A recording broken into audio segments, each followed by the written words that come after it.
Hello ဒီ vlog လေးကတော့လူနာရဲ့ခီးသွားခဲ့တဲ့ vlog လေးဖြစ်ပါတယ်လူနာဒီဖုန်းတောင်ကန်းကြီးကိုလွန်ခဲ့4-5 လနေပြီးတော့အခုဆိုရင်ရောက်တာ3 ခါရှိပါပြီဆိုတော့ဒီဗီဒီယိုလေးထဲမှာအကုန်လုံးကိုပေါင်းပြီးတော့အတက်ထားဖြစ်တဲ့အတွက်ကြောင့်မို့လို့ဆုံးထိလိုက်ပါကြည့်ရှုပေးကြပါဦးနော်ထုံးစံတိုင်းလူနာတို့ခီးသွားရင်ညဘက်ပဲသွားပါရဲ့ဒီကဒီလမ်းရှုပ်တာနဲ့ဖုန်းလေးကိုရှောင်ချင်လို့ပါလူနာတို့သွားမဲ့လမ်းမှာလှေစီးခဲ့ရပါတယ်ဘာလို့ဆိုဒီဟိုချီမင်းနဲ့ဘုံတောင်သွားမဲ့လမ်းမှာစောက်ထားပေးတဲ့တရားမရှိလို့ပေါ့နော်ဒီတရားကလည်းစောက်လို့မရဘူးလို့ကလူတွေကပြောကြပါရဲ့ဆိုတော့ဒီတင်မောအကြီးပေါ်မှာပဲကားအများကြီးတင်ပြီးတော့10မိနစ်15မိနစ်လောက်ကူရပါတယ်ဘုံတောင်ဝင်တဲ့လမ်းမှာလည်းတရားအများကြီးဖြစ်ခဲ့ရပါတယ်ဒီမှာဆိုလို့ရှိရင်တော့ရေပေါ်လှေလေးအများကြီးတွေ့ရပါတယ်တော်တော်လေးလှအပြင်မှာလူနာတို့ပထမဦးဆုံးရောက်တာတော့အရန်နေတာပေါ့နော်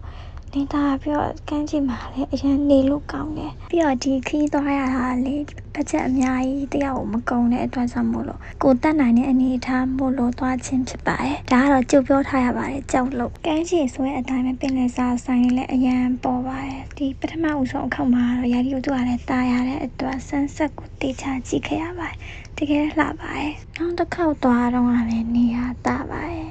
ဒါပေမဲ့မိုးကနည်းနည်းချင်းစီရွာနေတော့ပြန်ကြည့်နေရပါတော့ရာဒီကိုသူ့ချင်းတွေကိုလည်းဒါပေမဲ့ညနေပိုင်းလောက်ကတော့နည်းနည်းကောင်းကင်ကကြီးလာပြီးတော့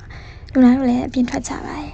အပြင်ထွက်ဖို့ဖုန်းတောင်မှာဘယ်နေရာတွေတပုံရိုက်ဖို့ကောင်းလဲဆိုပြီးတော့တက်တော့မှရှားတာပါနော်အဲ့တော့ဒီတောင်ပေါ်ကြီးကိုရောက်လာတယ်တောင်ပေါ်မှာကလည်းသူပြရတာတွေကတော့တော်လှပါနော်အမလူနာတို့မက်ကြည့်ရင်းနဲ့လမ်းပြောက်သွားတယ်လမ်းပြောက်လဲဆိုတာလည်းတောင်နှလုံးကြားတဲ့ကိုရောက်သွားပါလမ်းကပိတ်နေတာညနေ9 နာရီဆိုတော့နေရလည်းဝင်တော့မှာပါနော်ဒါပေမဲ့လည်းလူနာတို့ပြန်ကိုယ်ရေးပြီးတော့လာရလဲအတိုင်းပြန်ဆင်းတော့အဆင်ပြေသွားပါတယ်အချိန်ကအမှဒီနိုင်ဝက်နေပါတော့ကုန်သွားတယ်ဆိုတော့တခြားလေစရာတွေမရောက်ဖြစ်လိုက်ဘူးပေါ့နော်အဲ့နဲ့ရောက်တဲ့နေရာမှာပဲတပုံရိုက်လိုက်ပါတယ်အဲ့တခါနေဝင်ချင်တာတကယ်လှတယ်ကြည့်ပါဦးအမပြီးတော့လူနာတို့ခီးသွားတာဆိုင်နေရလေအမျိုးနိုင်ငံခြားသားဆိုပြီးဈေးကိုပို့မယူပေါ့နော်အဲ့ဒါတခုတော့တကယ်ကောင်းပါတယ်လူနာတို့တခါမှကိုဈေးပို့အတောင်းမခံခဲ့ရပါဘူးဟိုချီမင်းမှာဆိုရင်တော့ချွင်းချက်ပါနောက်ဆုံးခါလုံးခဲ့တပတ်10 ရက်လောက်ကပေါ့နော်သွားတာတော့တကယ်အမှတ်တရပါတနန်လုံးမိုးတွေရွာတာဘုံတောင်ရောက်တဲ့အထိကိုရွာတာအဲ့တော့လူနာတို့စောထွက်ခဲ့ကြတာပေါ့နော်ဒါပေမဲ့မိုးတိတ်တော့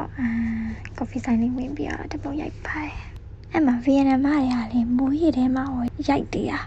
မိုးကရွာချင်းတလောက်ရွာထားပြီးတော့နေပဲရောက်တော့အရန်ကိုနေပူကျွတ်ခဲ့ပါတယ်ဒါပေမဲ့လည်းမိုးရွာနဲ့ဆိုင်ရင်လေအရန်ပူတာတကယ်ကိုတော်ပါသေးတယ်အဲ့မှာညနေရောက်တဲ့အထိတပုံကရိုက်မပြတ်ပဲနဲ့